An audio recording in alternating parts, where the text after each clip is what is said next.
My name is Lily Can, and I'm here at It's Time to Tell You Stories Studios. Today is July 2nd, 2005. I'm sitting with Rosella Bonham. Welcome. Thank you. It's very nice to be here. Tell me, Rosella, tell me your full name. Rosella Riddle Bonham. And the middle name Riddle is my first husband's name, the one who died. So I carry his name, and I usually sign my name Rosella R.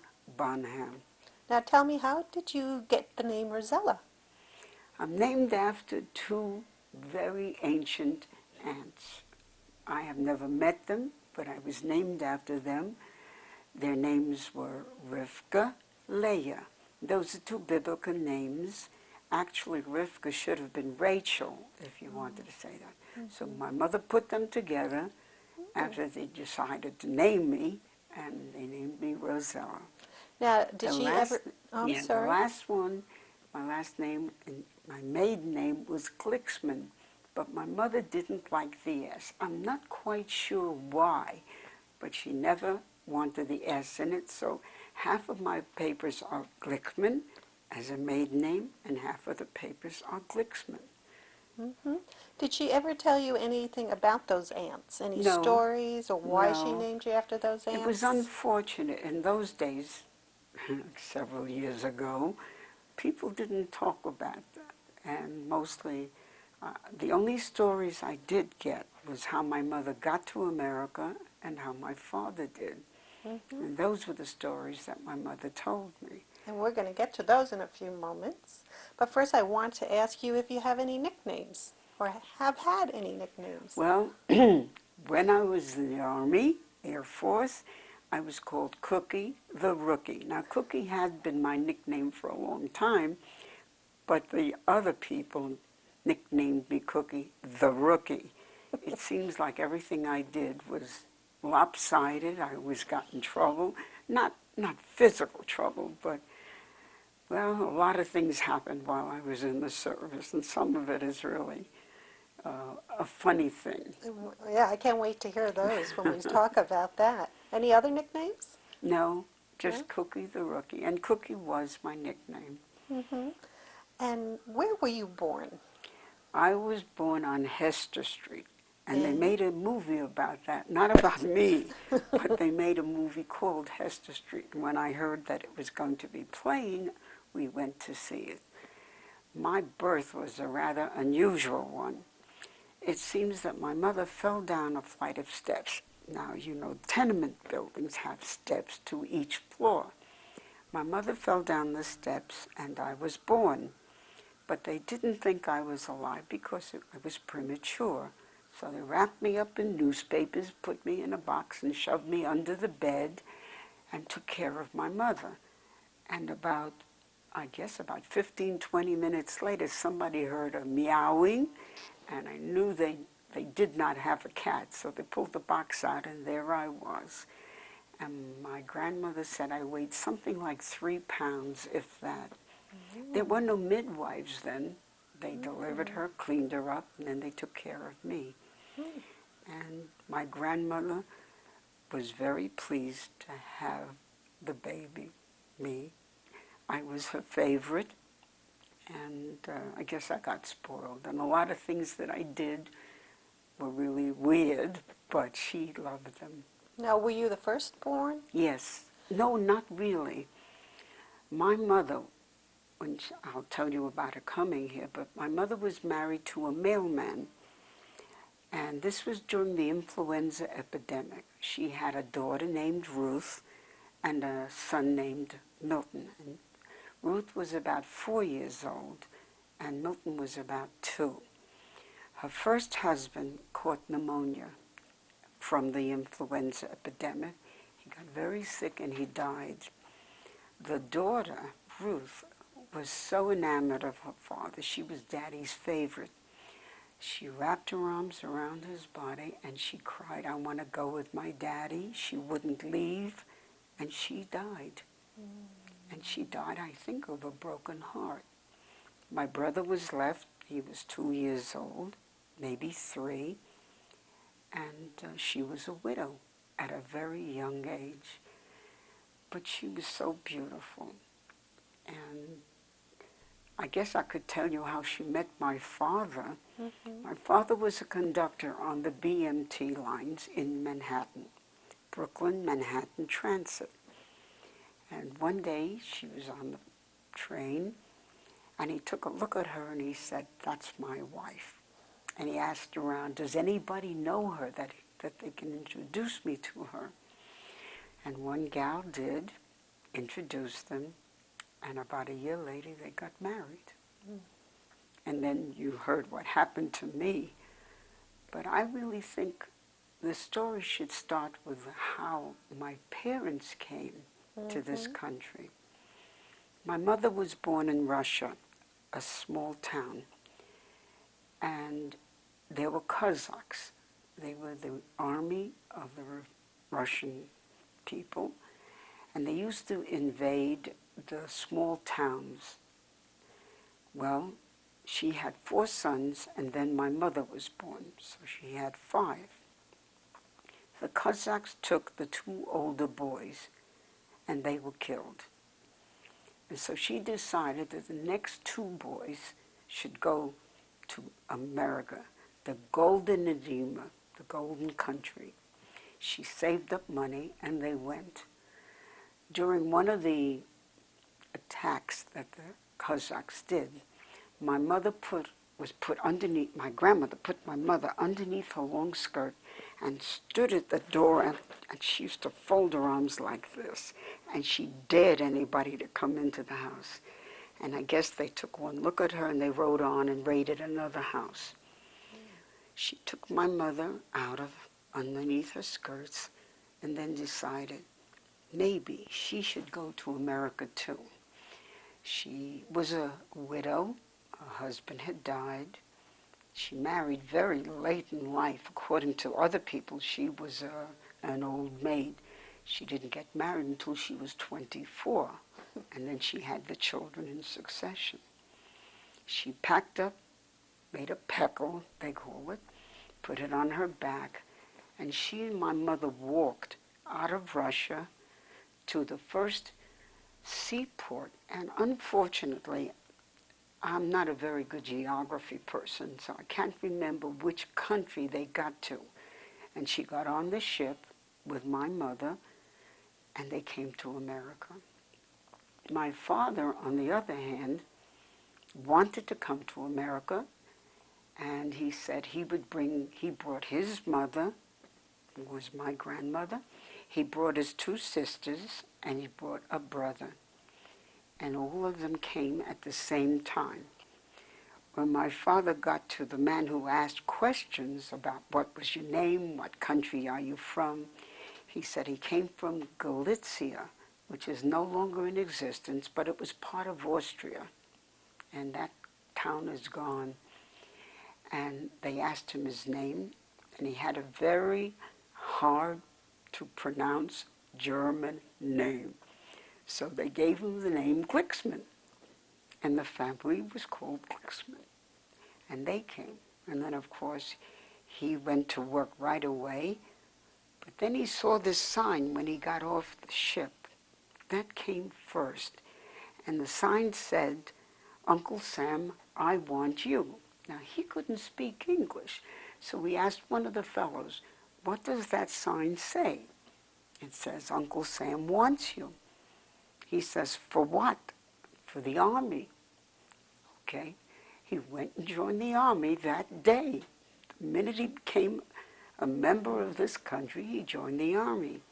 He learned how to speak English. He learned how to write English. He had a beautiful handwriting. And he got up to becoming a sergeant. And he was in the cavalry. He used to tell me about his horse. And that's why I guess when I got older, I took to horseback riding. But he was in the army, and he fought, I think. I'm not sure if it was before the First World War or not, but he did have some kind of fighting because I remember seeing wounds on his arm. Well, he met my mother. He was single, My mother was working in a factory, and they did get married, and they had me. Unfortunately, there were no other children. And yes, I was spoiled. My brother, being older than me, went to what we call a cheder, a Hebrew school. He didn't go to public school, but he could speak English. I mean, he went to public school later on. And I was very interested in singing. I would hum with the music on the radio. I listened to all the programs. And when I was about 3 or 4 years old, my mother read a notice that they were going to have an amateur hour in one of the local theaters. And I believe it was called Lois Delancey Street. I'm not sure. Well, my mother liked to sing. My father liked to sing. I believe I got my singing voice from them. And they took me to this theater for the amateur hour. And I won. Well, the man brought out a big bouquet of flowers. And my mother said, I said, I don't want flowers. I'd rather have a box of candy. And the audience laughed, and by golly, I got a box of candy. And that was the beginning. My mother said to my father, you know, she's got a good voice. We ought to let her sing. Well, I did. The first thing I did was I went on to Horn and Hardett's Let's Pretend. It was a radio program then, and believe it or not, Rosemarie, the actress, was on at the same time. And I was in their shows. After a few years, a man came over and spoke to my mother, and he said, what you need is a manager, someone to manage your daughter's future. She has a beautiful voice, and she dances very well. Well, he became my manager, and he had a group of young people, and his name was Charlie Hartman. And we used to go to the Concord. It was a big hotel up in Sarasota Springs, and we went every summer. I got paid, not only room and board, but I got paid. And we used to introduce ourselves. There were 2 other girls and 2 other fellows and me. And being short, I was always in the middle. And we used to sing, we are Charlie Hartman's Review. We are here to entertain you. We'll sing, we'll dance, we'll make you laugh. And there was some more, and I don't remember the rest of it. But I did sing, and I did dance, and I did this for 2 or 3 years. And then there was a call for people to come and see if they couldn't act. And that's when I went on the stage in New York City. The part I played was Apple, the newspaper boy. He had me in shorts and a boy's shirt and a boy's tie. The trouble was, I can't remember what theater it was at, but was on Broadway.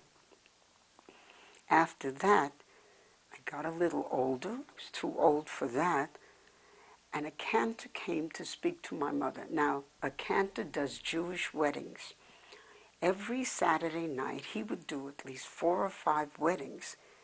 And he asked my mother, would I like to learn the songs that the brides would ask as what they wanted sung at their wedding. So I did. I learned I Love You Truly, Oh Promise Me, Because. Those were the 3 most popular songs that the brides at that time used to request. And every Saturday night we'd start at sundown, because they were Jewish weddings. Start at sundown, and then we'd go until about 1 or 2 o'clock in the morning. We'd do 5, 6 weddings a night.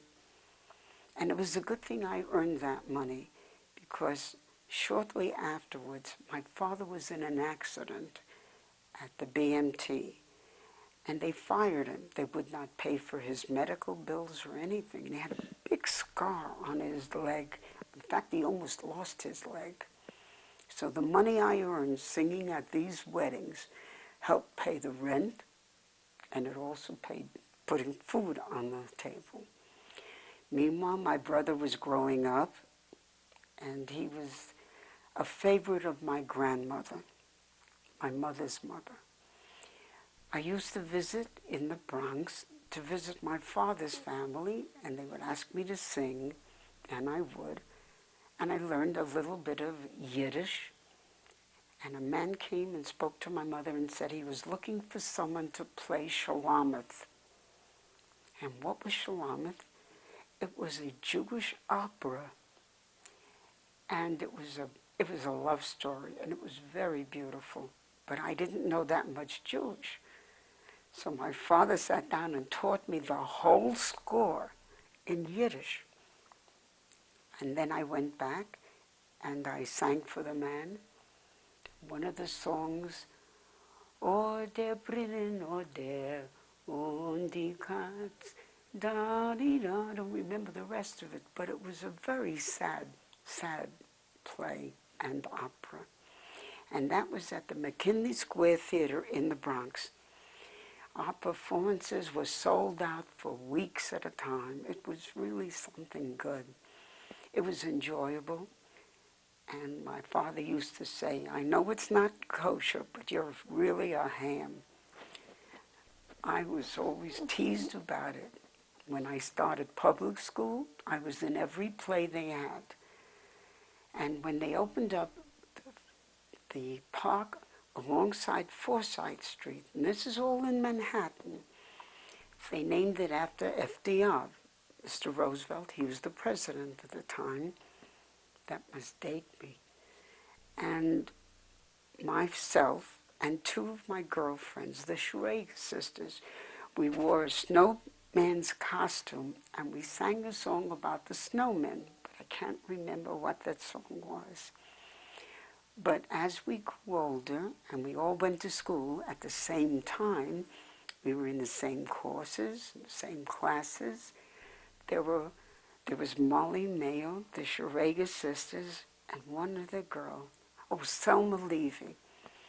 And we used to, as we were getting older, we used to get a little bit more freedom. And then I didn't want to sing anymore. I just wanted to be normal. I wanted to be like those other girls. So what we used to do was we used to go to the dances that the city gave free. You meet the boys meet the girls, and we danced. And we went to Williamsburg Park, we danced there. We went to Central Park and we danced there. And I loved dancing. I just didn't want to do anything professional anymore. I just wanted to be like everybody else. So I completely stopped going to do anything professional. I was photographed at the Paramount Studios when they were in New York and Long Island. I showed my clothing. I forget what it was. I think what I did was I modeled clothing that would be sold. I didn't mind doing that, but then I stopped. I wanted to be normal. I didn't want to go away from home. I just wanted to have fun with the girls. We used to take rides on the Fifth Avenue bus, sitting on the top deck, and it would go all the way to the end, and at the end was a German bakery, and we would buy cake, and we would take it back with us on the bus. And in those days, it was only 20 cents to ride the bus, and I did. We used to eat our cake on the way home, because my mother didn't like it if I ate anything too sweet. She was very careful about what we ate, and she was the most beautiful woman. I didn't blame my father for wanting to marry her. The description of Snow White was what my mother looked like. She had long jet black hair, a white skin with rosy cheeks, and her eyes were like black. Ochichonya is a Russian song about black eyes, dark eyes, and that they used to sing that about my mother. She was so beautiful. She let my hair grow long, and my hair came down to the back. She would divide it in half. She would braid them and then bring them around to the front, as a typical Russian Jewish girl used to wear her hair. And I grew up, I went to high school. Yes, I was in plays, but I just wanted to be, just to be normal, not to be on the stage anymore. So my mother said, okay, we'll just stop going. When I was in high school, they had plays, and I wouldn't be in them. I just turned away from it. And then I took a civil service examination, and I passed it, and I got a job, and I went to Washington, D.C. And that was the first time I traveled as me, not as baby Rosella, not as Cookie. I was Rosella Glickman, without the S, and I was Rosella Glickman, civil service worker. I watched the movies at night. I used to go out with my girlfriends. I even had a boyfriend who had a horse, and I had a horse, and we used to ride around the lake, I forget what it's called, where the Japanese poppies grow. And I used to ride my horse. I bought I had jodhpurs, boots, the shirt. I bought it at H.C. Cappell's department store. I haven't thought about that in a long time. And I enjoyed the year or two that I spent there. And then, of course, war was declared. Japan bombed Pearl Harbor. And I transferred back home. And I spoke to my mother. And I said, when I turn 21, I want to join the Army. And my father said, good for you. I don't have a son, but I have a daughter who's patriotic. So I joined the Army. Tell me about Pearl Harbor Day. What do you remember about that day? Well, I was walking in the street with one of my friends, and we saw people running around crying and screaming and yelling. They bombed Pearl Harbor. Actually, I didn't even realize there was a Pearl Harbor. I'd never paid much attention. And I said, where's Pearl Harbor? In Hawaii. I picked up the telephone and I called my girlfriend who knew more geography than I said, what happened? She said, we're at war. We're at war with whom? With Japan. And then Germany came in, because Germany was an ally of Japan, and before you knew it, Russia came in, and it was a Second World War. I transferred home. My brother, who worked in civil service, also got me a job at the Brooklyn Port of Embarkation. But I wasn't happy. But I wasn't old enough to join yet. I wasn't 21. The minute I turned 21, I told my mother, Mom, don't get mad. I'm going to join the Army. And I did.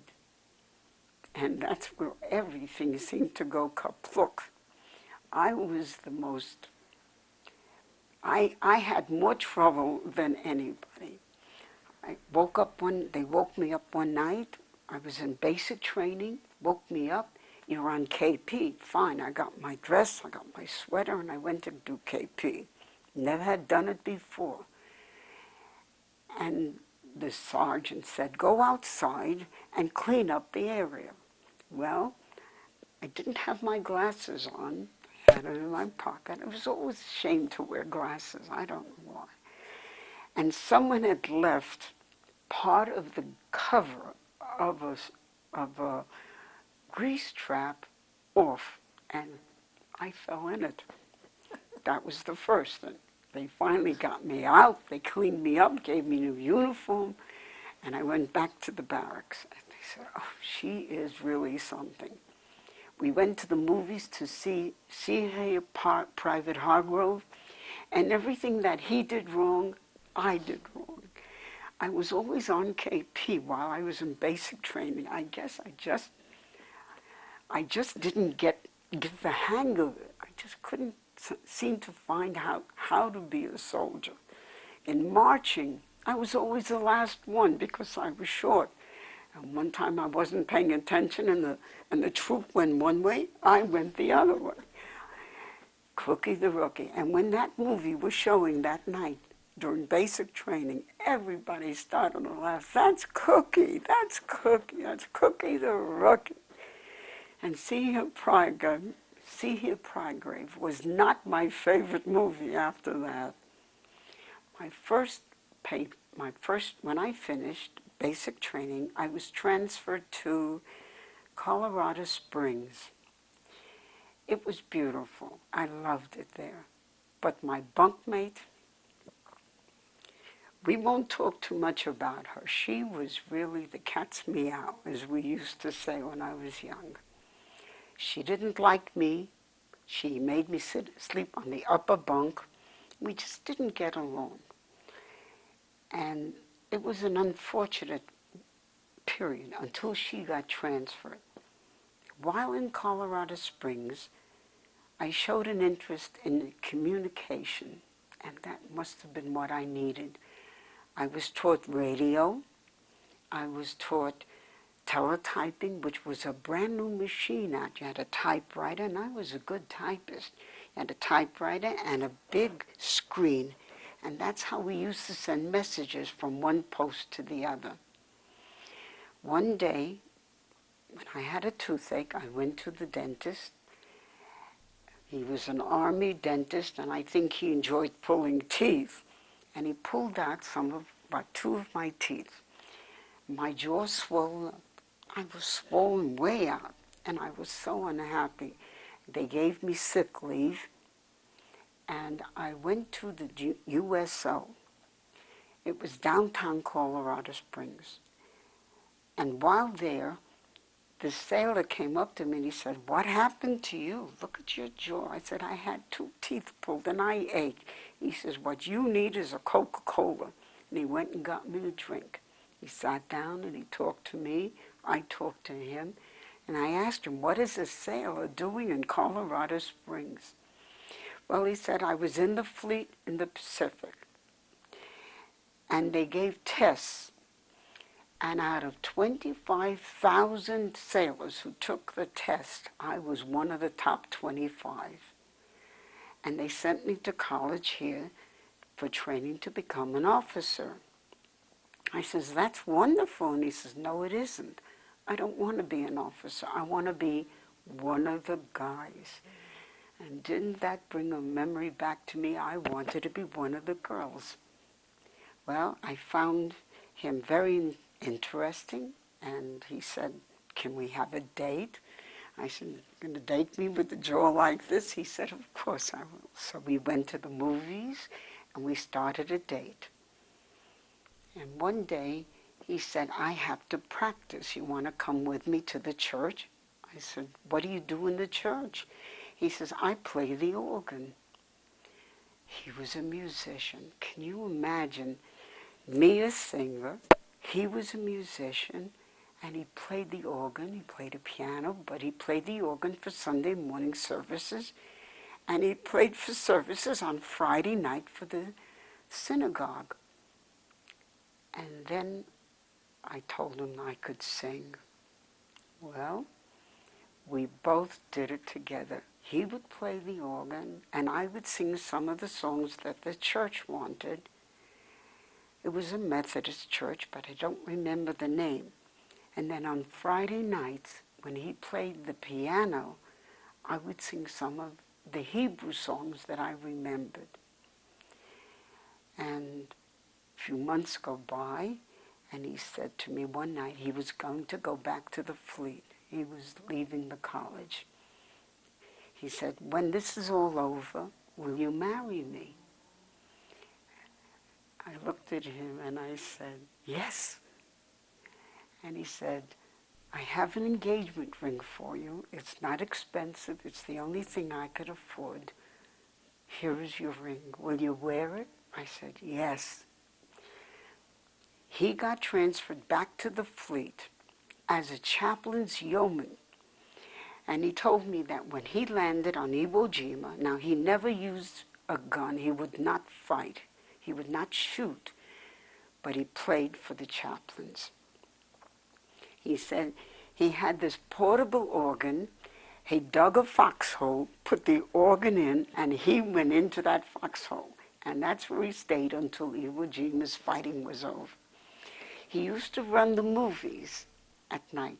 And one night when the movies were over and they turned back the lights, there were Japanese soldiers sitting in the trees. They were watching the movies. He must have had a harrowing time. It was really something. He quickly folded up the movie machine and moved. And then the fighting started again. It was unfortunate. My grandparents, I didn't have a grandfather. He had died in Russia.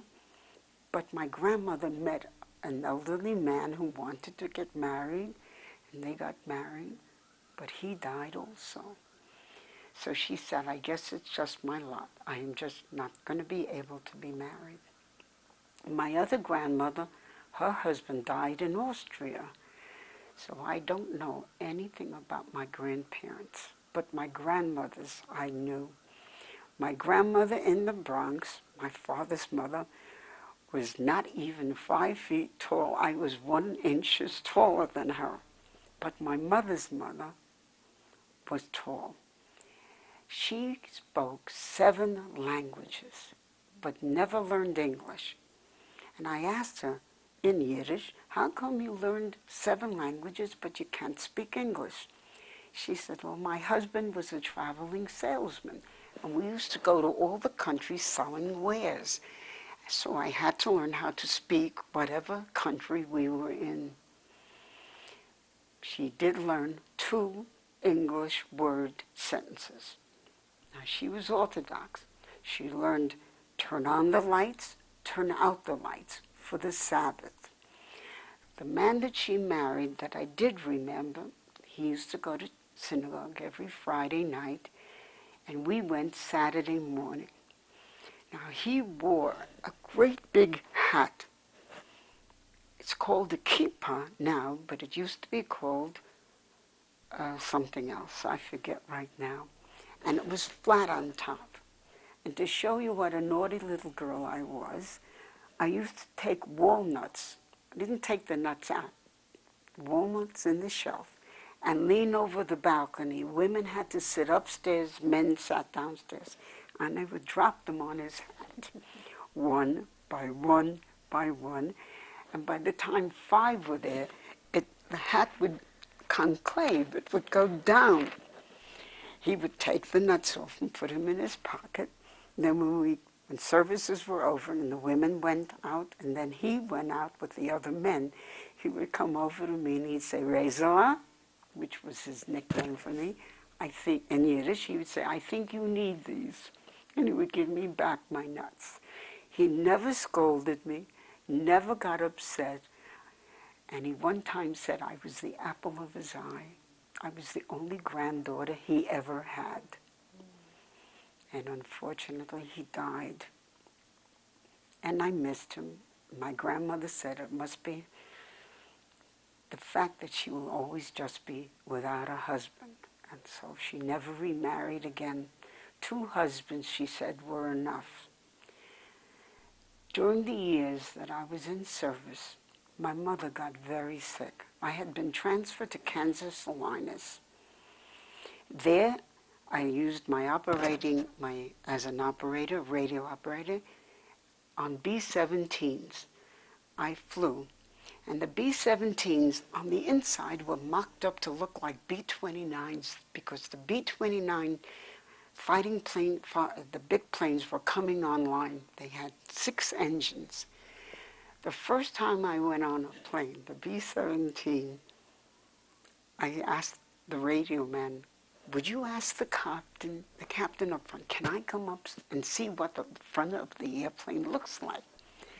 And he asked the captain for permission, and the captain says, yeah, let the WAC come up. Well, there was a door that you had to open. Then there was a walkway, and on each side of the walkway were racks where they used to keep the bombs. Thank heavens there were no bombs there. Well, when I got onto the walkway, the door slammed, and I fell off the walkway. The WACs had to wear a very peculiar parachute.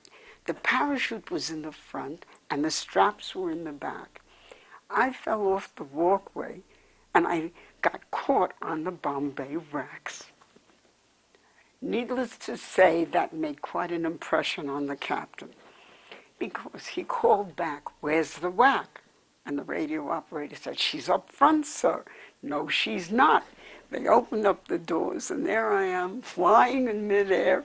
Thank God there were no bombs. The Bombay doors were closed, and I'm screaming, screaming very loudly, but nobody can hear because all the engines were going. We were flying.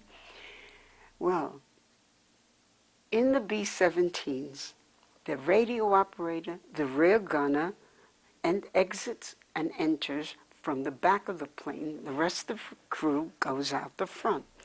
Now I'm going down backwards and someone slaps me on the behind and says, "Did you hear about that dopey whack that got hung up on the Bombay racks?"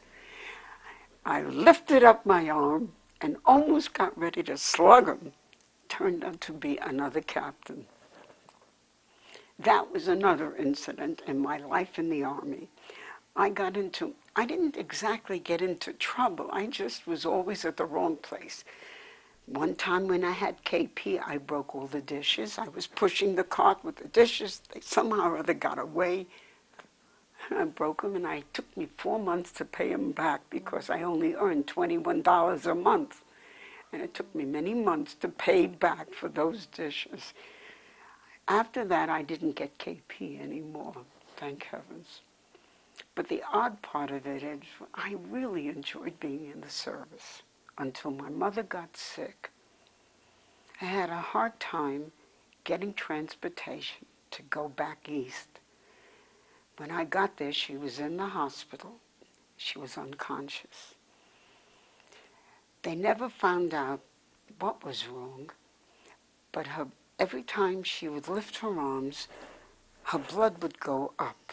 She would lower them, the blood would go back. And at that time, they didn't know much about medical research or anything. And the doctor said they just didn't know what was the matter with her. She was unconscious and she was dying. I got a 30-day leave and I stayed in the hospital with her as much as I could. My father was, well, he was in misery. They were so much in love. And she was just not alive anymore. And then she died. I asked for permission to be transferred back to the East Coast so that I could be near my father. My brother and I didn't get together until all this happened, and we really became good friends. He's about 5 years older than me, and he had a very good job with the civil service at the Brooklyn Port of Embarkation. And the captain at the base in Newark, New Jersey, asked me, "Would you like a humanitarian release from service?" I said, "Yes, my father is very unhappy, and I'm afraid, I'm afraid for him." So I got a discharge, and my brother got me a job with him at the Brooklyn Port of Embarkation. Lee came home. Finally, the war was over, and we got married. We got married at the base where I was stationed. This was before I got out. And the lady who was going to play the organ at our wedding, we got married on the base at the chapel, couldn't figure out the organ. So down goes my future husband, turns this on, pushes this button, does something, and he says, "This is how you played the organ." And I said to myself, good heavens, is he going to play the wedding march instead of walking down the aisle with me? Well, she finally got to realize how the organ was, and we got married. What was the name of the base? Do you know? Weequoik Park. And it was only waxed. Only the wax was stationed there. In fact, when the men used to deliver the meat for the kitchen help, The women had to carry that. They wouldn't lift an arm to help us. They didn't like the idea that it was only women there. They wanted some of the men to come back from the Pacific to be there. Well, I had my picture taken. I think you have one of them. And I served my time there. I enjoyed it, but there was something more in the future for me, and that was getting married to Charles Lee Riddle. My captain, the CO of the base, gave me away because I had no mother, and my father he sat in the back. It was very uncomfortable for him. I think he really missed my mother more than we knew. And I got married, and my husband got stationed in, our first duty station was in, doggone it, I can't remember where the first station, in California, at Oak Knoll, at the Alameda Naval Air Station. And he was stationed there. That's where I had the first two boys, at the Oak Knoll Naval Hospital in Oakland, California. I never made it to the delivery room. I seem to have been very fortunate in having quick deliveries. So when I got pregnant with the second boy, they took me in the ambulance with a doctor, and sure enough, I barely made it to the hospital. My first son, Ira Lee Riddle. The second son was Robert Earl Riddle. And they were named after my husband's parents, my father-in-law. Before we got married, I want to backtrack just a little. Before we got married, I hopped a ride while I was still in service and went to Poto, Oklahoma. That's where my first husband came from.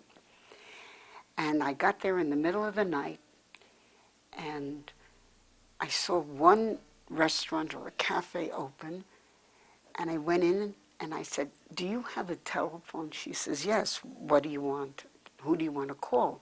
I said, "I want to call Violet Riddle because I'm going to be marrying her son, and I would like to meet the family." She said, "Just a minute." She went into the back room, picks up the phone, and I heard her say, "Violet, I think Charles's girlfriend is here. You might want to come and get her." In the thickest Oklahoma accent I have ever heard in my life. And I met his mother, his father, his sister, his brother, and then his grandmother from Fort Smith, Arkansas, that came to see me. And she looked down at me and she said, "You're kind of short, aren't you?" Everybody was tall. I never saw so many tall people in my life. His mother must have been at least 5'9", 5'10". His grandmother about the same height. She was not married, she was a widow. But his father, Earl Riddle, he was a doll, only 6'4". But he was so nice, and he used to hug me and he'd say, "You're awful cute for a little girl." And I stayed there for a week of leave, met everybody in the town. Believe me, it was a small town. Saturday morning there was an awful noise, and I pulled the curtains back, these wagons going across. And I said to Violet, "What's going on?" She said, "Oh, that's the Indians coming into town to go shopping." Indians? Yes, there was an Indian camp. I don't know what you'd call it, but there was Indians living in another area Poto was in a county, so in that county there were Indians living. And I said, "Where were they going?" "They're going shopping in town every Saturday morning." Well, here I am, an old gal from New York City, seeing Indians for the first time. I had a wonderful week there. I loved them, and I'm so glad that they liked and loved me. They omitted the fact that I was short. Every time they introduced me to somebody, everybody was tall. I never saw so many tall Oklahomans in my life. Were they Russian Jews? No, they were not. They were not Jewish. They were Methodist, and I went to church with them. I sang. Somebody else played the organ. I missed Lee. He was raised a Methodist, but wasn't happy. Somehow or other, he started to lean towards the Jewish chaplains. And after we got married in the army camp. When we had the first boy, Ira, and he was circumcised on the 8th day, just Jewish people do, Lee turned to me and he said, you know, I'm in the wrong place. I really want to be Jewish. So when we went to the synagogue, he asked Rabbi Kraft, can I convert? Can I be Jewish? I said, yes. Now, I don't know whether I should tell this or not, but he was not circumcised. He had to be circumcised. He had more telephone calls from the women in the synagogue asking how is he feeling than anything else. And we just roared, and we raised our children Jewish. How did that make you feel that he was... Wanted to be Jewish? I was shocked because his family was Methodist. I didn't ever think that he would convert. I just thought the children, because I'm Jewish, they would be Jewish. And Ira was born, then Robert Earl was born, named after his father. Poor Earl died. And they were circumcised, Jewish. And then we got transferred to Hawaii. We lived in a Quonset hut. We had half the Quonset hut, and there was 3 bedrooms. The other Quonset hut attached also had 3 bedrooms. You better tell people, because in the future, someone's going to watch us and wonder what a Quonset hut A was. Quonset hut is like a tent. It's in a half circle, and it's made out of tin. Believe me, made out of tin. When it rains, you could hear it. And there were windows put in, and they made a kitchen, and they made a place where you could eat, and in the back they separated the Quonset hut's walls and made 3 bedrooms. So we had a bedroom, and the 2 boys had a bedroom, and they were in bunk beds. Ira slept on top, Bob slept on the bottom because he was younger. And the Quonset hut, well, that was the housing that you got. There were no homes, not yet. There were Quonset huts. So we lived in a Quonset hut. Now, every night, I used to sing to the 2 boys. I sang lullabies. I sang songs, Jewish songs. I sang Russian songs. I sang what I could remember, and they would go to sleep. One night, I didn't sing. I put them to bed, and they were very tired, so they fell asleep. And there was a banging on the wall from the other half of the Quonset hut. And this woman says, "Are you there?" And I said, "Yes, who's this?" She says, "I'm your neighbor. Why aren't you singing?" I said, "Well, my boys are asleep." She says, "But my kids don't go to sleep unless you sing." I said, "You're joking." She says, "No." So I had to sing a couple of lullabies until our children went to sleep. Can you sing one of those lullabies for us? I beg your pardon? Can you sing one of the lullabies for us now? Lullaby and good night. Here is hoping you sleep tight. And that's about all I remember. And I sang one of the Jewish ones. A Jewish one. O der Brillen, o der, und die Katz, o die ja, soll es sein weilig schwer.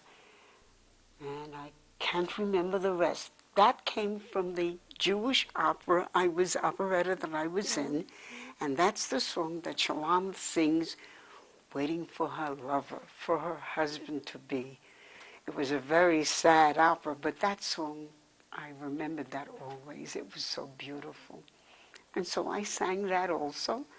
And darned if her kids didn't go to sleep. I never met her. I don't even know who she was.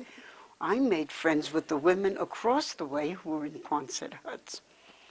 And one time I complained And I said, I wish I had a dishwasher. And this lady across the way says, I have a dishwasher.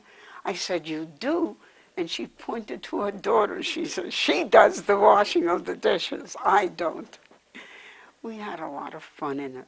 And that's where my third son was born, David. And he was born in Hawaii. And there's a long story attached to that as well. I think there's going to be a break now. We have a few more minutes if you want to tell that Okay. story. He was born feet first, face up. He was very sick, and we almost lost him.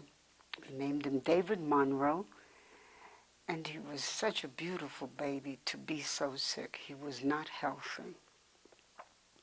And we worried about him.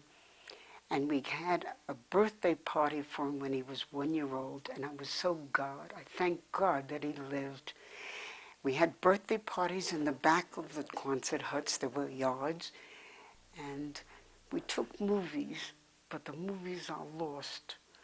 We took movies of Ira's 5th birthday, Robert's 4th or third birthday, and then David's. And everybody came. And my mother-in-law, Violet Riddle, came to Hawaii to see the grandchildren that she never saw. I forgot about that. And when she came, the two older boys asked her to bend down, and they put flower lace on her, and they said, welcome, Grandma. And I said, be sure you call her grandmother. They did not. They called her Grandma. And it was okay. And she hugged them and she said, these are my grandchildren, my grandsons, the first ones. And she never had any other. Because she didn't from her daughter. Her daughter died, Lee's sister died before having children. And her son, Jack Riddle, Jack Riddle was a football player. And one day while I was in New York waiting for Lee to come and get me so we could move to California, we had a football game on. And the announcer mentioned that this halfback was Jack Riddle from Perot, Oklahoma. And I said to my brother, his name is Jack Riddle and the city is Poto, Oklahoma. And the announcer came back and he said, I made a slight mistake. His name is Jack Riddle and he comes from Poto, Oklahoma. And my brother looked at me and he said, how did you tell him? I said, I didn't. He must have been told by somebody else.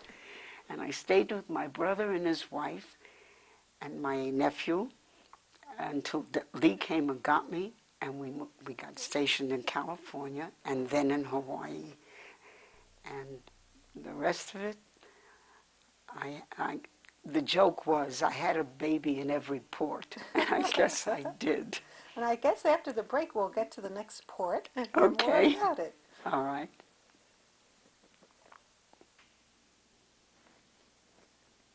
So after the sub-base in Norwich, Connecticut, where did you go? Well, we went down to Maryland, and it was Bainbridge, Maryland. It was a naval station, and he was sent there as a chaplain's yeoman. But by this time, he was now a chief, so he did a little bit more, I guess. And he was working hard, and once again, I got pregnant, and this time we had another boy. And his name is Nathaniel Charles. And guess what? He never goes by that name. We call him Max. He couldn't pronounce Nathaniel. He couldn't say Charles. And so we gave him an easy nickname. His name was Max. And he was so beautiful. He was born, as usual, very quickly. We had gone to the movies, and I'm sitting with the other 4 children and my husband, Lee. And I said, I think we better go to the hospital. And we barely made it once again, and Max was born. We had a snowstorm. It was a very bad snowstorm. And all the women, the wives, the Navy wives and their children, were put in barracks. But I didn't want to be in a barracks. So we looked for a place to rent, and we rented a house in Maryland. and we found something written on the wall, and I looked at it, and by golly, it belonged originally to John Lincoln, Abraham Lincoln's brother. And I never knew it, and I read it, and I was so surprised. The people across the street owned that property and the property of their house, and they had a big garden, and they also had fields of corn, and they grew vegetables and things like that. And so we lived in that house. We stayed there, snowed in for 4 days, and while we were snowed in, I cooked. I learned how to cook on a fireplace. We brought in wood, we dried the wood, and then I would cook. And all I kept cooking was soup, soup, and soup. That was about the only thing you could cook. Yeah. One day, we noticed that there was a little house alongside, and I wondered who it was. So I called Mrs. Tannant up, the lady who owned all this property, who lives in that house. And she says, some fellow lives there. He's lived all his life. He's a hermit, and he doesn't talk to anybody, and we don't bother him, and he doesn't bother us. Well, I said to Lee, maybe we ought to take a bowl of soup, a bucket of soup, something. Let's feed the guy if he's all by himself, and I don't see smoke coming out of the firewood. And Lee took over the pot of soup. The next morning, there was a cord of wood on our back porch. That porch was just loaded with wood. And of course, it was from the hermit. P.S. I never met him. I never saw him. None of the kids ever met him. Nobody saw him. But that was his way of saying thank you for the soup. Well, the kids were now ready to go to Hebrew school, the 2 older ones. And they started, and Alice said, I want to go to kindergarten too.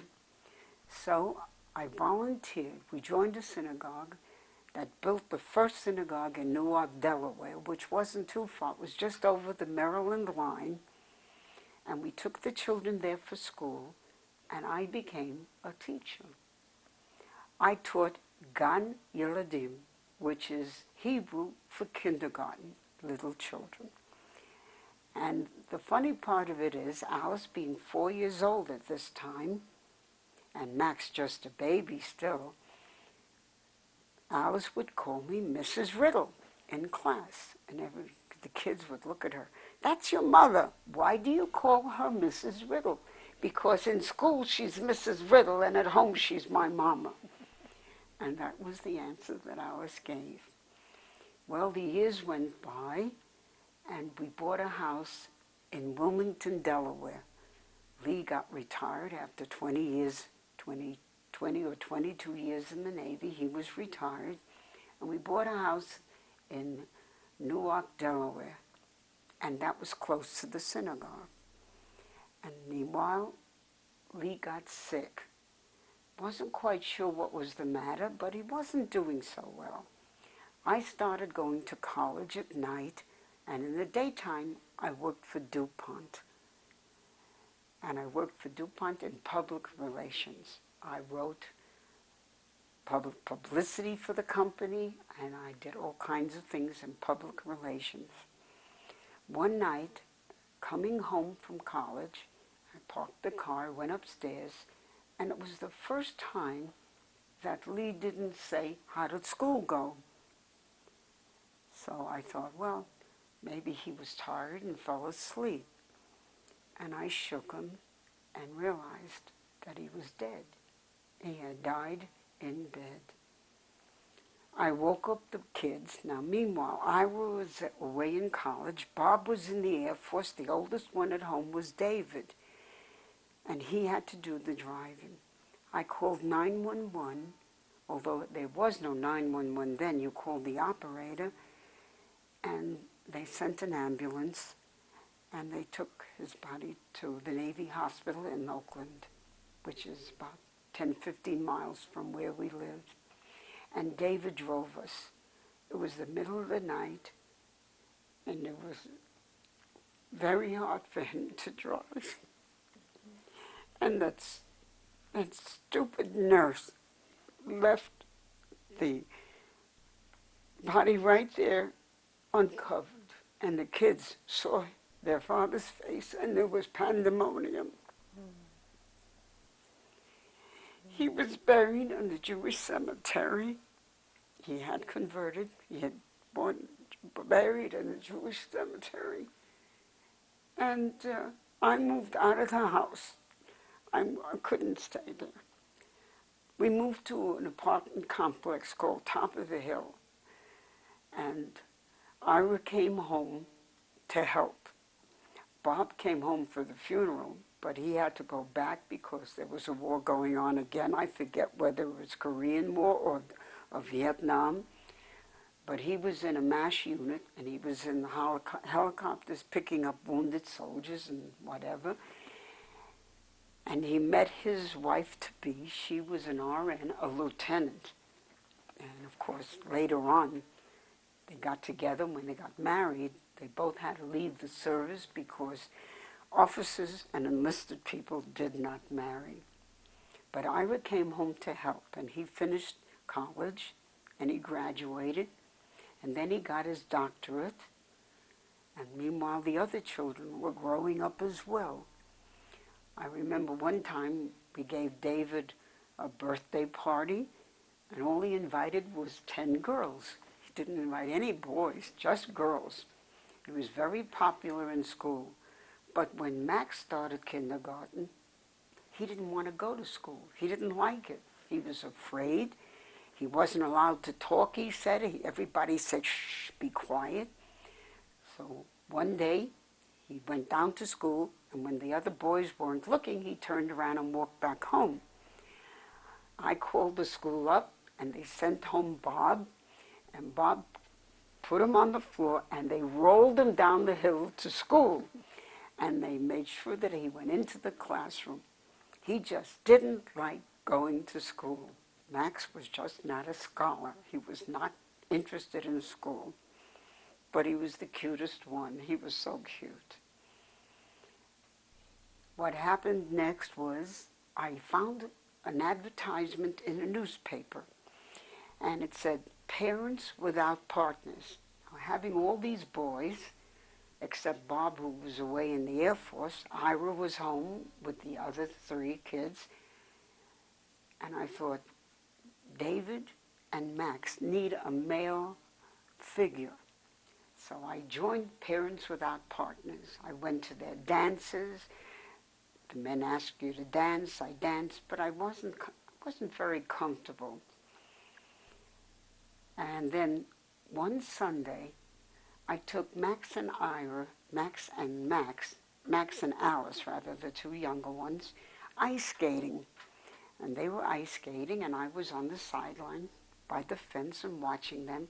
And they brought over this cute little blonde. And they said, she goes to our school. And I said, well, that's nice. What's your name? She said, my name is Nancy. I said, that's a very pretty name, Nancy. I like it. And then I said to the 3 of them, you better go ice skate because pretty soon the session will be over. And there was a man standing next to me, and he said, that's my daughter, Nancy. And I looked at his face, and I said, you know, you belong to Parents Without Partners also, don't you? He says, yes, my wife died several years ago, and I'm raising my daughter. And I asked him the 3 most important words you could ever want to know. Do you play bridge? And he burst out laughing, and he said, yes, of course I do.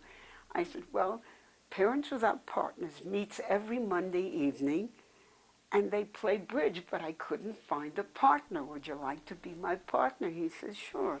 And we got to talking, and he said, would you like a cup of coffee? And I said, I don't drink coffee, I only drink tea.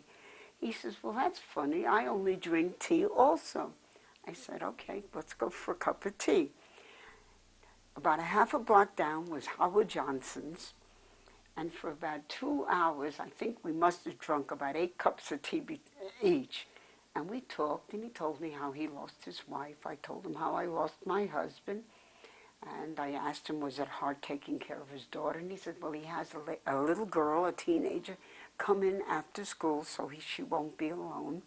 And he said, and we have a dog, name is Greta, a little itty-bitty dog. He says, so she watches the dog, and we're managing. how are you doing? And I said, well, my oldest son, Ira, came home to help. He says, well, you're lucky that you have, that many children. He says, we only have Nancy, and she was adopted. I said, well, how wonderful that you were able to adopt. At least you have a daughter. We went back to the ice skating rink, and we made a date for the next Monday to play bridge. And he's not that good a bridge player because my son, Ira, said, where did you get him? He doesn't even play bridge well. I said, but at least he plays bridge and I can get out. I at least have a Monday night I go out. And my son laughed and he said, okay. Well, months went by and we played bridge every Monday. And Monday night, I said to him, would you like to come up for a cup of tea? I baked a cake, and we could have some cake and tea. And it was only, 9:30, 10 o'clock, you can come up. Okay, so we went, we lived on the second, the apartment was on the second floor. We went upstairs, I opened the door, and I said, sit on the couch. I says, I'll go into the kitchen and make tea. I made a big pot of tea because I knew we drink a lot of tea. I came out, the teapot in my hand, and he stands up from the couch and he said, this is how much money I make. I work for Westinghouse, you know that. Will you marry me? I can support you and your children. Here's this pot of tea in my hand, and it's slowly going out all over his pants, on the couch, on the tea table in the middle. That pot of tea was completely empty by the time I got through. I was in such a state of shock. He had never kissed me, didn't hold my hand, never showed any amorous attentions, for which I was grateful because I had enough of pushing guys away from the people in Parents Without Partners. I was glad that he was a gentleman. I said, I'll have to think about it. You have to give me some time. He said, okay, but I do want to marry you. I said, all right. And I left it. I said, good night. I mopped up everything, and then I went into the bedroom, and I woke up Ira. I said, Ira, wake up. What's the matter? I said, Ira, Mr. Bonham asked me to marry him. What did you say? I said, I had to think about it. He says, no, say yes. I said, why should I say yes? He said, so I won't have to take care of you in your old age. That's Ira. Ira, he got a doctorate, and he's gotten several bachelors. I really can't imagine how, this man, I don't know where he came from. He is the smartest fellow you could ever want to meet. He teaches mathematics. In fact, he did have a job in a high school, and he told the class, he's kind of fat, he told the class, I am your teacher. I will be here from 7 o'clock in the morning to 7 o'clock in the afternoon, in the evening. If you need help, I'll help you. But if you don't do your work, I'll fail you. And by golly, 2/3 of the class got failed. One of the boys, his mother was on the school board, and she went to the principal and complained. And the principal said, if Dr. Riddle failed him, he knew what he was doing. And that was that. By the end of the year, every single one of those kids not only passed, but out of his classes, about 1/3 became doctors, another third wound up in college, and I don't know what degrees they got, but they got to college. And I even believe that the girls went to the university as well. That's how good a teacher he was. What did he Strict. have his doctorate in? He got his doctorate in mathematics. The second one, Bob, when he got out of the service, he became an astronomer. And he built an astronomy lab in one of the schools that he was teaching. It was unbelievable.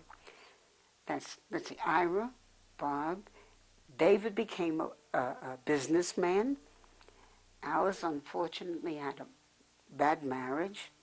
And Max became a salesman. And Max could sell you an ice, what do they call them, igloos? He could sell you an igloo in Ascalon. That's how good a salesman he was.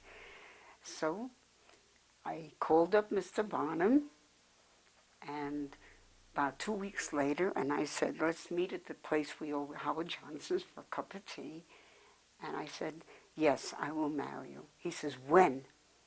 I said, well, this is October. Next month is November. Let's get married Thanksgiving week.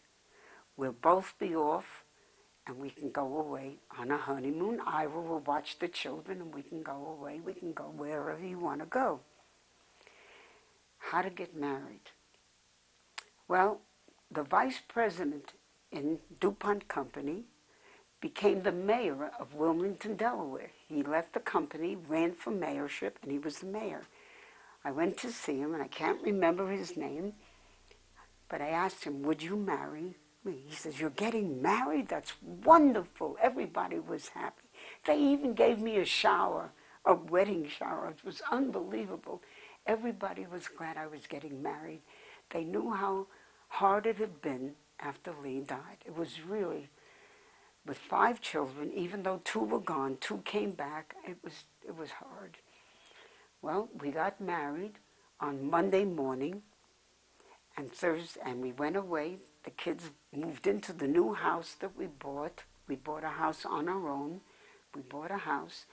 We had somebody stay with the children, clean the house, keep them company, and all the children were home except Bob. He came home for the wedding, but that was all. He had to go back on duty.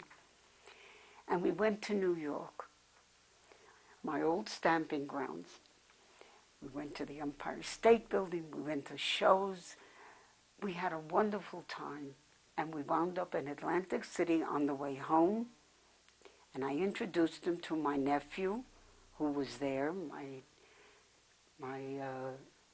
brother's daughter's son, my nephew. He was working in Atlantic City. He treated us to dinner.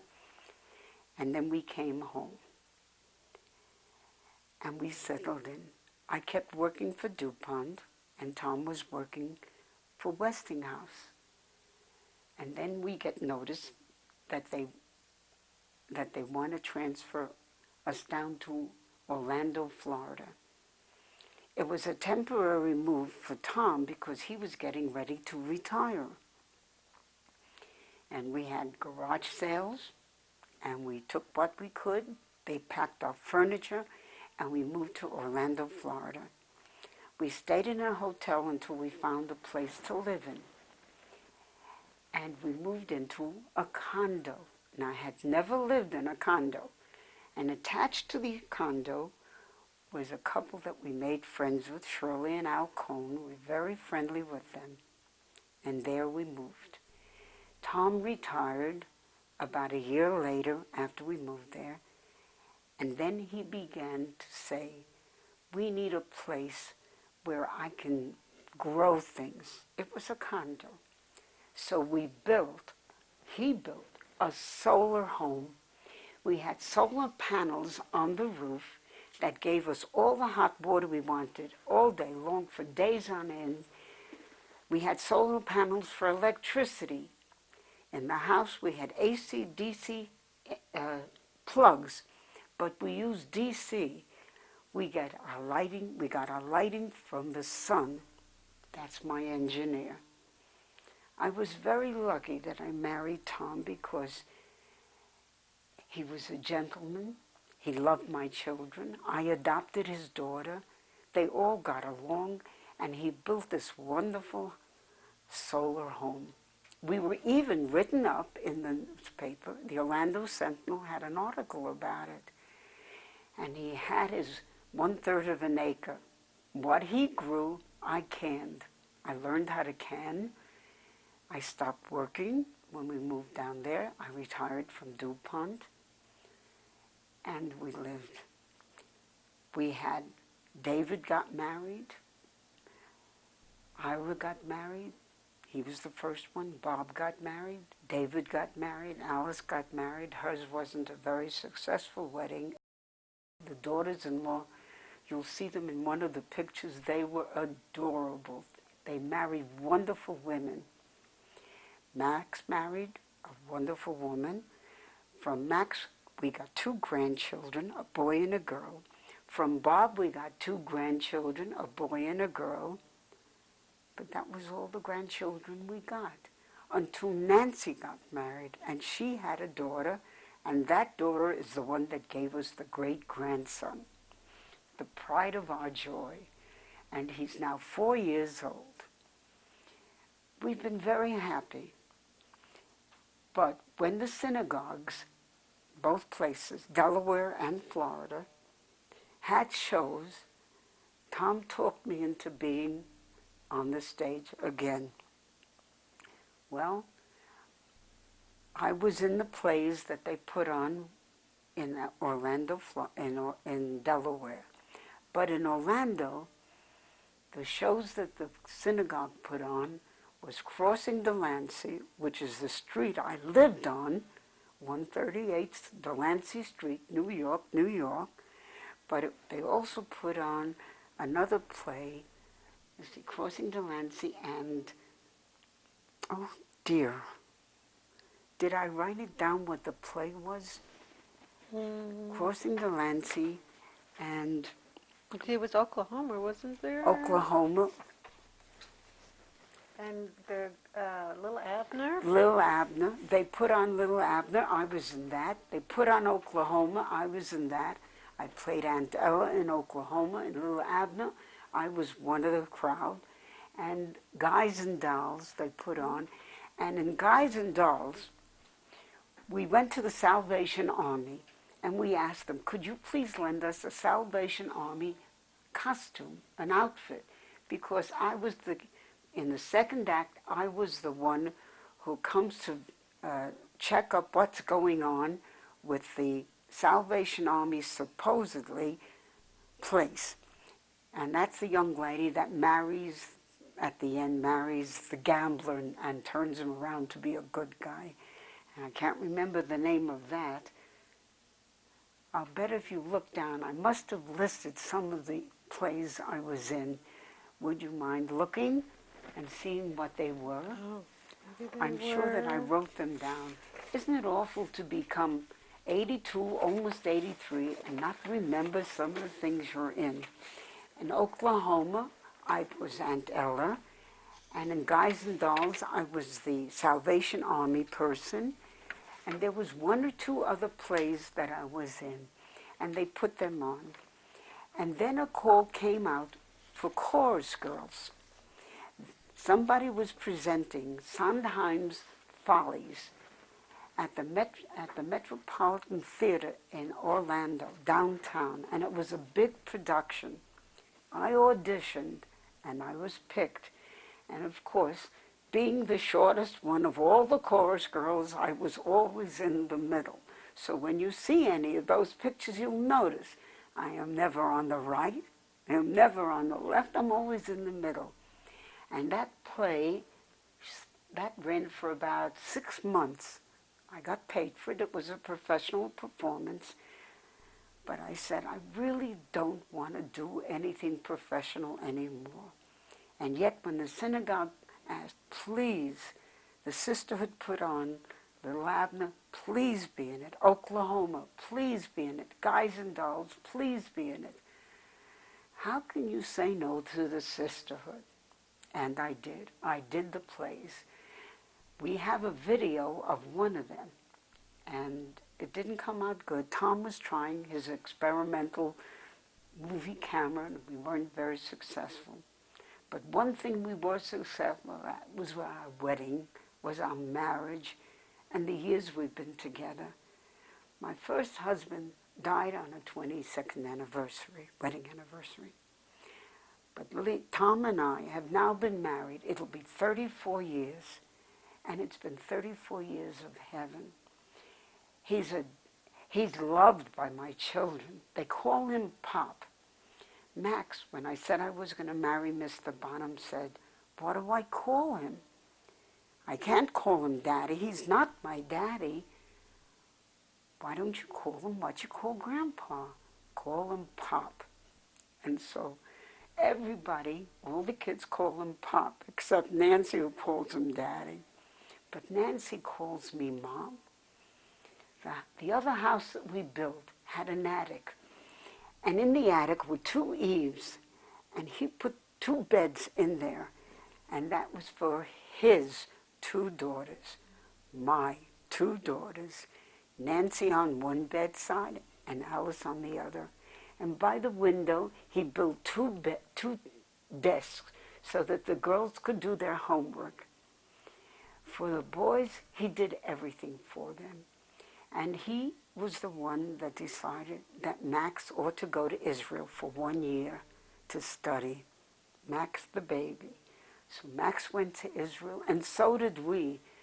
And of course, Cookie the rookie again, we got locked out of the school grounds. It was late at night, and we couldn't get in. And Max said, just a minute, I know just what to do.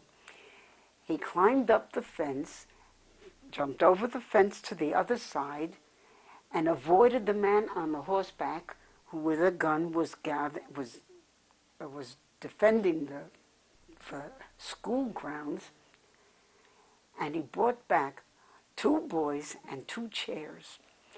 They threw the two chairs over the wall, and then they put it on top of the wall, one on top of the other. And Tom and Max boosted me up, and I got on top of those chairs, and I was on top of the fence. Then they threw the chairs over, and I got down on the other side.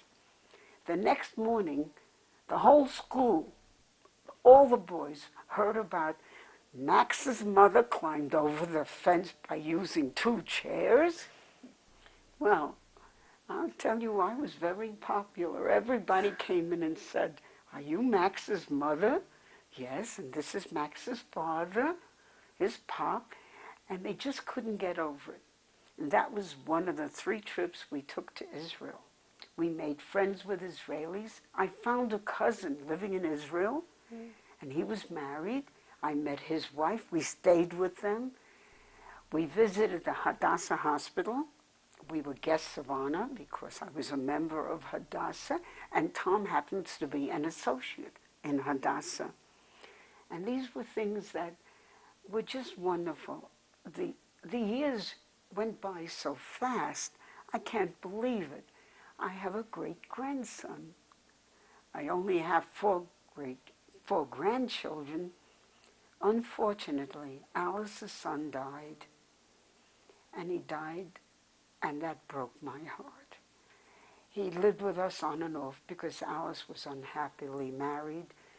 Her first husband was bad. He hit her, and they finally got divorced. We took Jeremy in, and we almost raised him.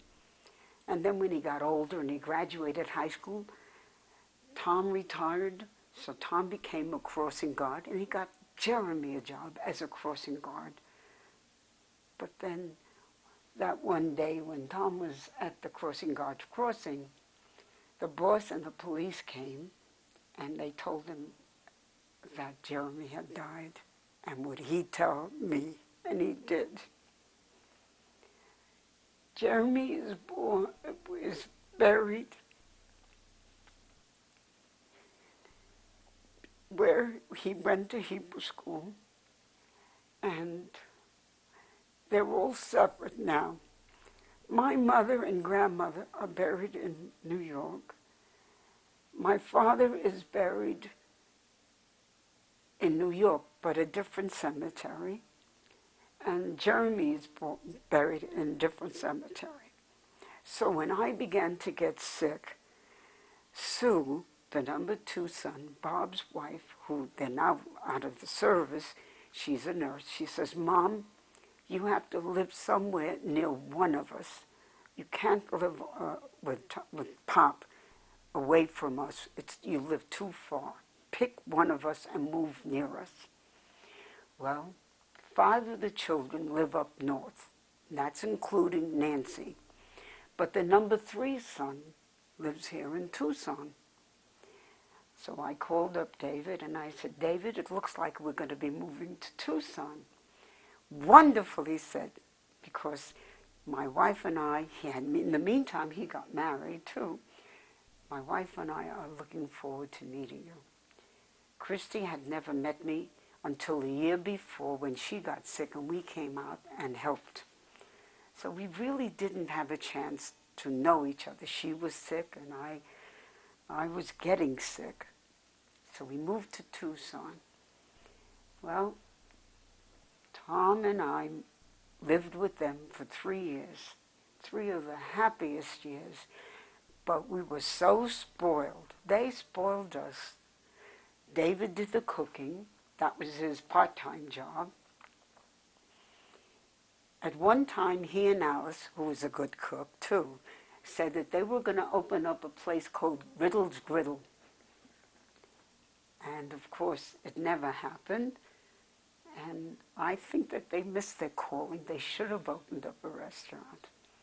We lived with David and Christy for 3 years. I fell in love with their dogs. I really did. They have no children. And when I found out that he was adopting a pet bull, I almost died. I said, I'm not coming to Tucson. I don't like pet bulls. They got terrible things happen. He says, Mom, wait till you come here. That dog was more afraid of me than I was of her. And her name is Lady. You have a picture of her. And the other dog that they had died, so they went to Phoenix and adopted an abandoned dog. How they found Lady was really funny. He was in the park on his bicycle, and he sees this dog wandering around, and it was Lady. And he put up signs all over. Did somebody lose a dog? Is somebody missing a dog? Nobody called. He says, well, I'm not giving this dog up. And he brought the dog to the vet and gave her shots and everything she needed. And he asked the vet, what kind of a dog is she? And he said, a pit bull. And David, a pit bull, are you sure? And the doctor said, who's the vet? Who's the vet? I'm the vet. She's a pit bull. She may have a little mixture of something else in her, but she's a pit bull. Well, they are the cutest dogs. And after 3 years, and I was getting a little claustrophobic. I wanted to cook again. I wanted to have things around me that were familiar. And we were living, and everything was in storage. There was nothing except some pictures that we had that we hung. So we found a gated apartment complex, and it's 1 block away from where they live. And we got a 2-bedroom apartment, and that's where we live now. All of our things are out of storage, except we didn't put my spoon collection. I have a spoon collection of over 500 spoons, and we have racks. And Tom, when we lived in Orlando, Florida, on one wall put some of the racks up and down like zigzag. Then 2 here and 3 there, and they were zigzag. And we put the spoons up in the shape of a map, starting from the Far East and the Near East, Israel and Europe. Then you go into the Atlantic places on the western coast, rather, not the eastern. The western is Atlanta, the Atlantic Ocean. Then you come to the United States, and the United States from the western part of the United States to the eastern. And then the last is all of the European stamps I had, from Russia, Germany, Switzerland, Holland, Denmark, all that spoons. And so when you look at the spoons, they are in the shape of a map. We haven't put them up because I don't think I want to now. I think now that 1 wall is going to stay vacant. We put a sofa underneath it, and I fell in love with Coco Pelli, the Indian.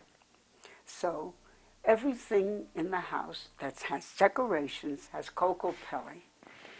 But on the walls leading to the bedrooms are the pictures that we have of our children, our grandchildren, our friends, Tom's family, whom I happen to say are the most welcome and wonderful people you have ever met. His brother lives in the state of Washington, where Tom was born.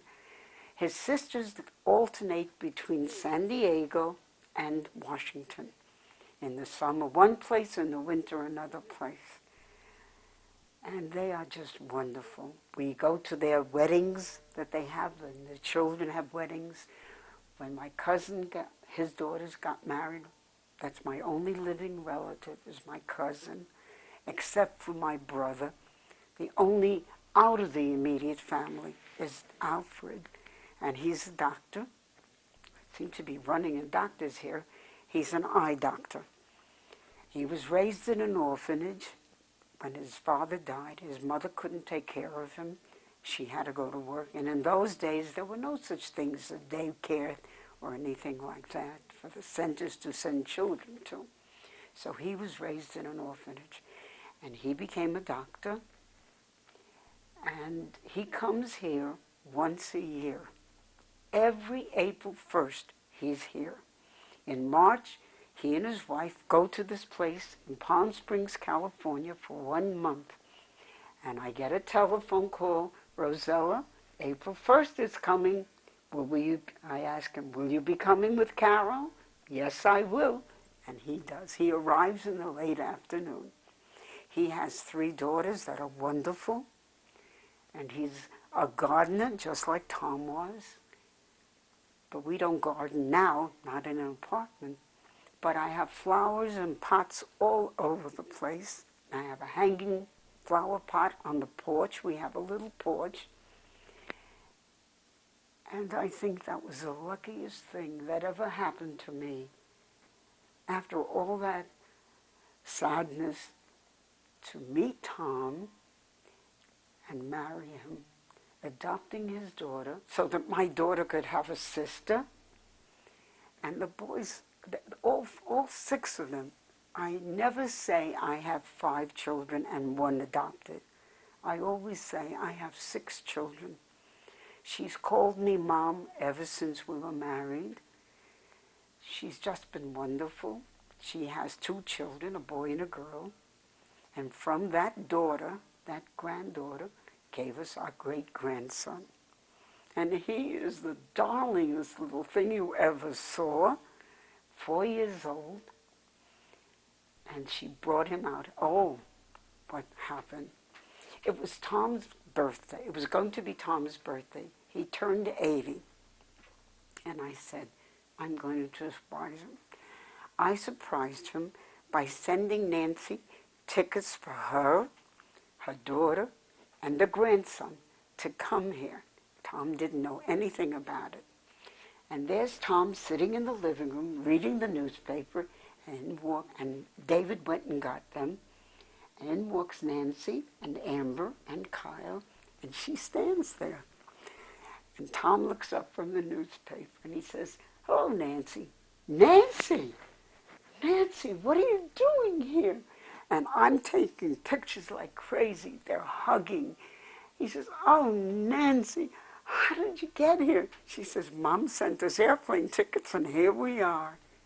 So we celebrated Tom's birthday, his 80th. He just turned 85 in March, and I will be 83 in July, the 29th. And when your place sent their advertisement around, I thought to myself, dare I have something done? I said, we'll come. And we met the both of you, and you're sitting there taping me, and I'm looking at you two, and I'm thinking to myself, this is going to be the best gift I can give my children. I mean, all 6 children. I have 3 boxes full of albums of pictures that I've taken, but they're stored in Missouri, where my number 2 son lives. The rest of the pictures were in 2 boxes, some that I guess when the gals packed up our stuff to move to Tucson, they all dumped them in these 2 boxes, and I never opened them. I kept them in storage with the rest of the stuff. But when we moved into the apartment, we bought new furniture, and we had to buy 4 6-foot bookcases, every shelf covered with books that I have collected all my life. Tom's books, my books, children's photographs, books, books, and books. And we have my computer, the printer, and I have an antique desk. There's a story behind that one. I never remembered that until just now. I needed a desk, so I went to Goodwill and I bought a second-hand desk. It was an old, old desk. The lady said the card read that it was at least 60 years old when I bought it. And this was when I was still married to Lee. Take it home. I pulled down the level, the ledge. It's painted in green. I called up Goodwill and I said, somebody has to take that paint away because I will not accept the desk that way. They took it back, removed the ink or paint or whatever it was. It was all green, and I got my desk. Then to check, not only was it 50 years old, it was actually a drop-down desk that women used to use to write letters on. It had little cubby holes and one drawer, and it was over 80 years old. It was unbelievable. So I had an antique desk. I use it now, but Tom is the one that uses it most because he keeps our paperwork in there. Our checkbooks, our accounts, and things that we do. All I do is just take and sign whatever I have to sign. About 3 years ago, it was good living with David and Christy, but I'm happy that we're living on our own. And it's a 2-bedroom apartment. We're downstairs because I suddenly lost the use of my legs.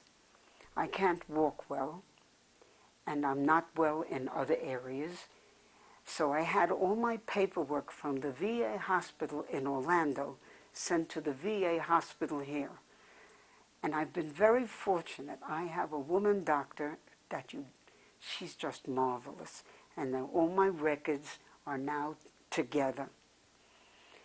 I have to use a walker, and I use a cane. And I'm happy. I'm happy because not only am I active in various places, I'm active in the sisterhood, I'm active in Hadassah, I'm active in the clubs that we belong to. We don't play bridge, but we've made friends, and we joined the synagogue, Temple Emmanuel, a Reformed synagogue. And at first I wasn't sure I wanted to go into a Reformed synagogue. I was raised Orthodox. But when I went there and I sat in the services, and this man sang. And when the services were over, I said, my name is Rosella Bonham, and I have a question. Are you the cantor or the rabbi? And he said, I'm both. I said, you have a beautiful voice, and the lady that sings with you, he said, she's the cantor. They sing so beautifully, and since music is what I love most, we joined that synagogue. And the services are wonderful, and we enjoy it. Tom became a Jew. He follows now the Jewish religion. We've been to Israel, as I said, 3 times now. I would like to go one more time before I die. But I can't walk, I can't sit. If I sit too long, my knees lock. I am under treatment at the VA hospital here. And the 1 week that Tom got sick and I was not able to drive, a lady knocked on the door from the apartments and she said, you know, I haven't seen you walking with your walker lately. Is something the matter? I said, Tom's sick and I can't get him to the doctor. She says, come on, I'll take you. And she took me to the doctor. I got a prescription and I couldn't get to the pharmacy. So He's not a veteran. And we use Walgreens. And another lady the next day came over. How is your husband doing? And I said, I have his prescription, but I haven't been able to get to the pharmacy. Come, I'll take you. She took me, and I got his prescription.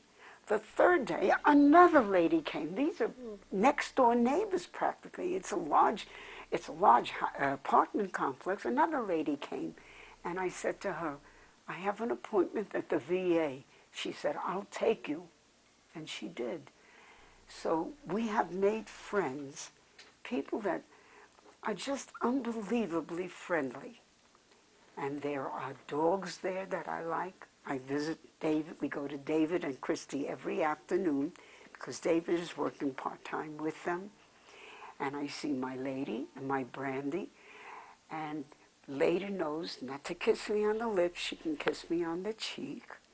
And Brandy turns over and she gets her tummy rubbed. And I think that these are the happiest years that I have ever spent. And may they continue, because Tom and I are getting older, and the children come and visit quite often. You can see we have family pictures, and we visit his family. But now I'm not able to fly anymore. At least Sue, the nurse, married to number 2 son, says, don't fly and don't drive. She says, we'll come to you. And they have. They came for my 80th birthday, and I'm hoping they'll come for my 85th birthday. I don't know. But meanwhile, I'm not there yet. 83 is coming up. And God be willing, I'll live to see another great grandchild. Please, one more at least. Tell me, you lived a long life so far. What was the most important lesson you've learned? Smile. Smile. Never show that you hurt. Never show that you're sad. And if you're going to cry, which sometimes I do it by yourself. Don't have people worry about you because you're crying. Smile. And I learned that by being on the stage. I learned that when I was in the Army and I had a lousy bunkmate. Thank God she got transferred. I learned that by losing a husband and having 5 children to worry about, and then smiling when I married Tom, to whom I've been married much longer than I was with my first husband, who was a heavy smoker, and that's what he died from. His 4 packs of cigarettes a day. And I know Tom will say, don't say that, don't tell them that. But it's the truth. And I've cried enough. I'm glad that I can smile now, and I thank God every night. And one thing we do that we used to do with the children, we always say grace before we eat. It's not a Hebrew grace, it's not a Christian grace, it's just a grace thanking God for the privilege of having a meal that we can eat. And that's my story so far. I'm hoping I live long enough to have another great-grandchild. Poor Sue, the number 2 wife of the number 2 son, number 1 wife of the number 2 son, the nurse.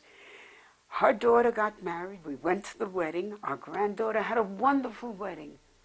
Mom, she said to her mother, we're not going to have any children. I don't want any kids. Sue said to me, I'll never be a grandmother. I have a grandson who's 35 years old and is gorgeous and tall, very tall, not married. If you know of someone who's in the age of the lower 30s, please let me know. I can't seem to get him married off. It's killing me. This Jewish mother wants him to get married. John is a beaut. He came here to visit. He brought his girlfriend, but that's all, just a girlfriend. All the kids said to me, don't ask him if he's getting married. I didn't. I mind my own business. I never ask questions. I welcomed her. She brought me a beautiful basket, a bouquet of flowers. And to Tom I said, "Do you think they'll get married?" And Tom said, "That's your wish, but it may not be so." He just doesn't get married, and he's 34 years old. He should be married. So if you know of someone, please let me know. Now, My one lesson is to smile. and you have a beautiful smile. Thank you. We want to wrap it up with you singing a song. One song I will sing to Tom, who can't hear me. I love you truly, truly, dear, life with its sorrows and all its tears fade into nothing when I look at you and hear your name. For I love you truly, truly, dear. And now you're making me cry. Okay, let's have a smile. Smile, because that's truly your nature. And truly I love him.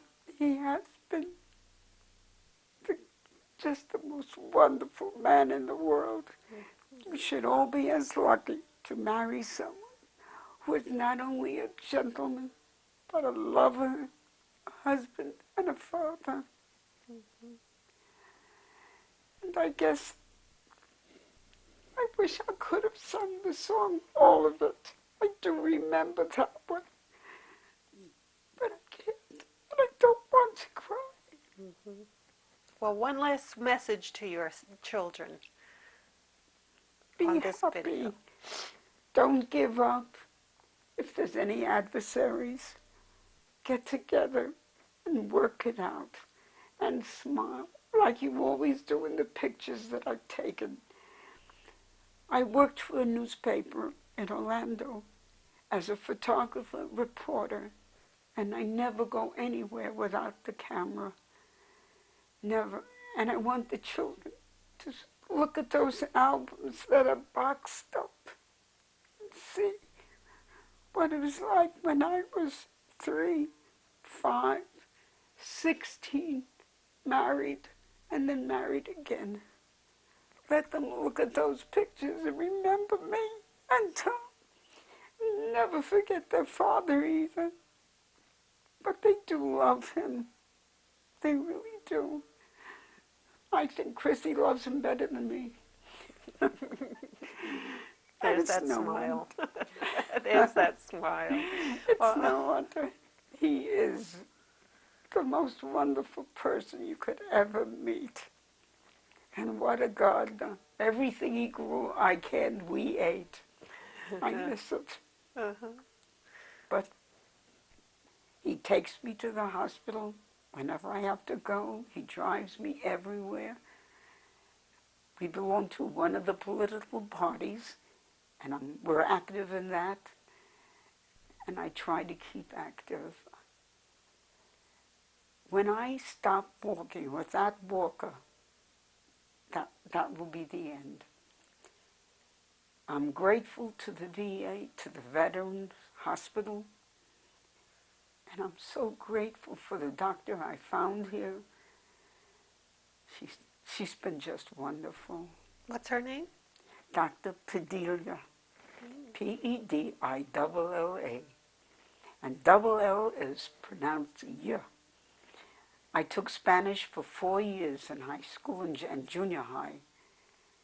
And the only thing I remember is how to conjugate the verbs.